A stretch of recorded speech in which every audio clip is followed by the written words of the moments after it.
This is a photograph by the artist Michael Najjar, and it's real in the sense that he went there to Argentina to take the photo.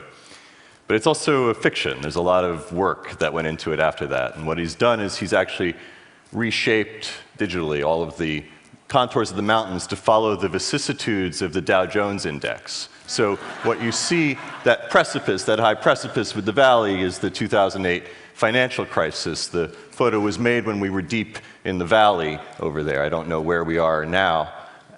This is the Hang Seng Index for Hong Kong, and similar topography, I wonder why. And this is art, right? This is metaphor. But I think the point is that this is metaphor with teeth. And it's with those teeth that I want to propose today that we rethink a little bit about the role of contemporary math, not just financial math, but math in general, that it's transitioned from being something that we sort of extract and derive from the world to something that actually starts to shape it, the world around us and the world inside us, and it's specifically algorithms, which are basically the math that computers use to decide stuff. They acquire the sensibility of truth because they repeat over and over again, and they kind of ossify and calcify, and they kind of become real. And I was thinking about this, of all places, on a transatlantic flight a couple years ago, because I happened to be seated next to a Hungarian physicist about my age, and we were talking about what life was like during the Cold War for physicists in Hungary. And I said, so what were you doing? And he said, well, we were mostly breaking stealth. And I said, that's a good job. That's interesting. How does that work? And so to understand that, you have to understand a little bit about how stealth works. And so this is an oversimplification, but basically, it's not like you can just pass a radar signal right through 156 tons of steel in the sky. It's not just going to disappear. But if you can take this big, massive thing, and you could turn it into a million little things, something like a flock of birds, well, then the radar that's looking for that has to be able to see every flock of birds in the sky. And if you're a radar, that's a really bad job.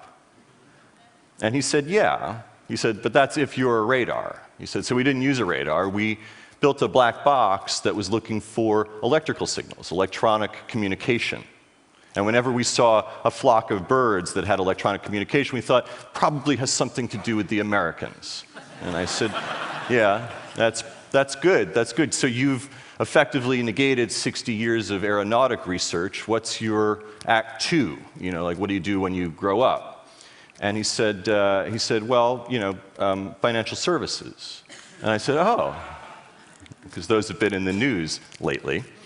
And I said, how does that work? And he said, well, there's 2,000 physicists on Wall Street now, and I'm one of them. And I said, well, so what's the black box for Wall Street? And he said, well, it's funny that you asked that, because it's actually called black box trading. And it's also sometimes called algo trading, algorithmic trading.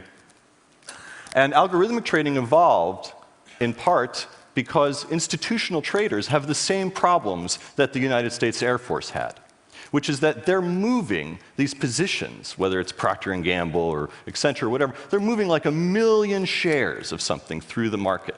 And if they do that all at once, it's like playing poker and just going all in right away, right? You just tip your hand. And so they have to find a way, and they use algorithms to do this, to break up that big thing into 1 million little transactions. And the magic and the horror of that is that the same math that you use to break up the big thing into 1 million little things can be used to find 1 million little things and sew them back together and figure out what's actually happening in the market. So if you need to have some image of what's happening in the stock market right now, what you can picture is a bunch of algorithms that are basically programmed to hide, and a bunch of algorithms that are programmed to go find them and act. And all of that's great, and it's fine. And that's 70% of the United States stock market, 70% of the operating system formerly known as your pension, your mortgage. And what could go wrong, right? What could go wrong is that a year ago, 9% of the entire market just disappears in 5 minutes, and they called it the flash crash of 245, right? All of a sudden, 9% just goes away. And nobody, to this day, can even agree on what happened. because nobody ordered it. Nobody asked for it. Nobody had any control over what was actually happening. All they had was just a monitor in front of them that had the numbers on it and just a red button that said, stop. And that's the thing, right, is that we're writing things. We're writing these things that we can no longer read. And we've rendered something kind of illegible. And we've lost the sense of what's actually happening in this world that we've made. And we're starting to make our way. There's a company in Boston called Nanex, and they use math and magic and I don't know what, and they reach in to all the market data, and they find, actually, sometimes some of these algorithms, and when they find them, they pull them out, and they pin them to the wall like butterflies. And they do what we've always done when confronted with huge amounts of data that we don't understand, which is that they give them a name and a story. So this is one that they found. They called the knife, the carnival, the Boston shuffler, Twilight. And the gag is that, of course, these aren't just running through the market, right? You can find these kinds of things wherever you look once you learn how to look for them, right? You can find it here, this book about flies that you may have been looking at on Amazon. You may have noticed it when its price started at $1.7 million. It's out of print still. If you had bought it at 1.7, it would have been a bargain. A few hours later, it had gone up to $23.6 million plus shipping and handling. And the question is, nobody was buying or selling anything. What was happening? And you see this behavior on Amazon as surely as you see it on Wall Street. And when you see this kind of behavior, what you see is the evidence of algorithms in conflict, algorithms locked in loops with each other without any human oversight, without any adult supervision to say, actually, 1.7 million is plenty. You stick with that. And as with Amazon, so it is with Netflix. Right? And so Netflix has gone through several different algorithms over the years. They started with Cinematch, and they've tried a bunch of others. There's Dinosaur Planet, there's Gravity, they're using Pragmatic Chaos now. Pragmatic Chaos is, like all of Netflix algorithms, trying to do the same thing. It's trying to get a grasp on you, on the firmware inside the human skull, so that it can recommend what movie you might want to watch next, which is a very, very difficult problem. But the difficulty of the problem and the fact that we don't really quite have it down, it doesn't take away from the effects that Pragmatic Chaos has. Pragmatic Chaos, like all Netflix algorithms, determines, in the end, 60% of what movies end up being rented, right? So one piece of code with one idea about you is responsible for 60% of those movies. But what if you could rate those movies before they get made, right? Wouldn't that be handy? Well, so a few data scientists from the UK are in Hollywood, and they have story algorithms in a company called Epigogics. And you can run your script through there, and they can tell you quantifiably that that's a $30 million movie or a $200 million movie. And the thing is that this isn't Google, right? This isn't information. These aren't financial stats. This is culture. And what you see here, or what you don't really see normally, is that these are the physics of culture. And if these algorithms, like the algorithms on Wall Street, just crashed one day and went awry, how would we know? What would it look like? And they're in your house, right? They're in your house, right? These are two algorithms competing for your living room. These are two different cleaning robots that have very different ideas about what clean means. And you can see it if you slow it down and attach lights to them. And they're sort of like secret architects in your bedroom. You know? And the idea that architecture itself is somehow subject to algorithmic optimization is not far-fetched. It's super real, and it's happening around you. You feel it most when you're in a sealed metal box, a new style elevator. They're called destination control elevators. These are the ones where you have to press what floor you're going to go to before you get in the elevator, and it uses what's called a bin packing algorithm. So none of this mishigas of just letting everybody go into whatever car they want. Everybody who wants to go to the 10th floor goes into car 2, and everybody who wants to go to the 3rd floor goes into car 5. And the problem with that is that people freak out. People panic.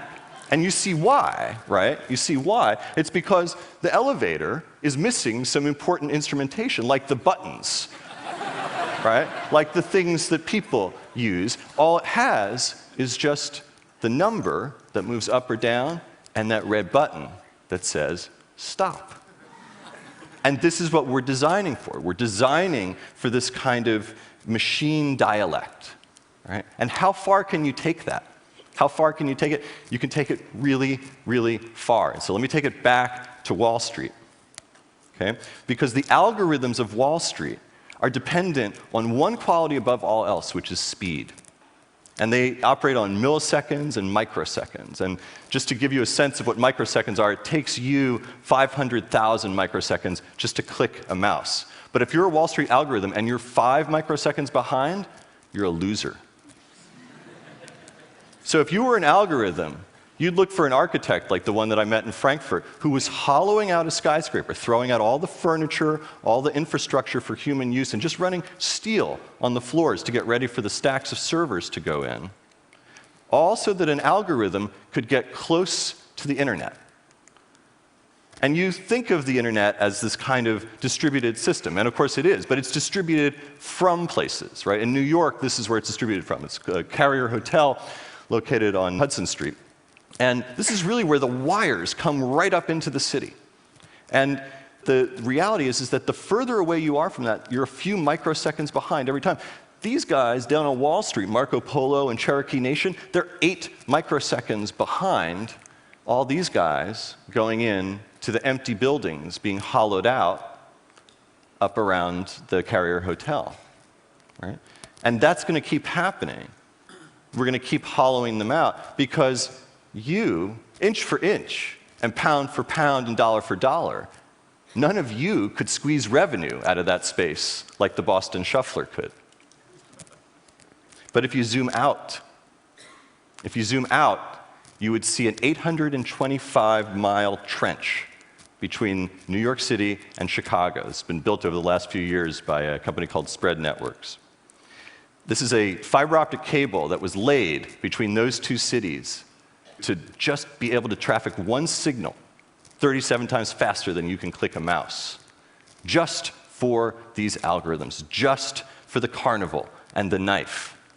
And when you think about this, that we're running through the United States with dynamite and rock saws so that an algorithm can close the deal 3 microseconds faster, all for a communications framework that no human will ever know,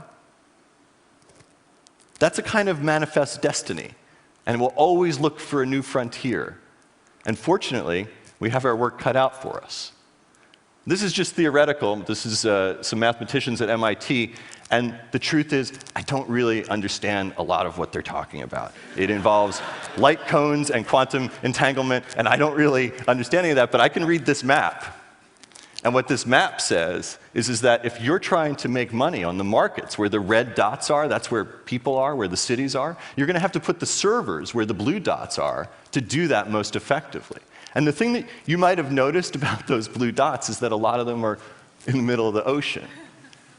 So that's what we'll do. We'll build bubbles or something, or platforms. We'll actually part the water, right, to pull money out of the air, because it's a bright future if you're an algorithm. And it's not the money that's so interesting, actually. It's what the money motivates, right? That we're actually terraforming the Earth itself with this kind of algorithmic efficiency. And in that light, you go back and you look at Michael Najjar's photographs, and you realize that they're not metaphor, they're prophecy, right? They're prophecy for the kind of seismic, terrestrial effects of the math that we're making. And the landscape was always made by this sort of weird, uneasy collaboration between nature and man. But now there's this kind of third co-evolutionary force, algorithms, the Boston Shuffler, the carnival. And we will have to understand those as nature. And in a way, they are. Thank you.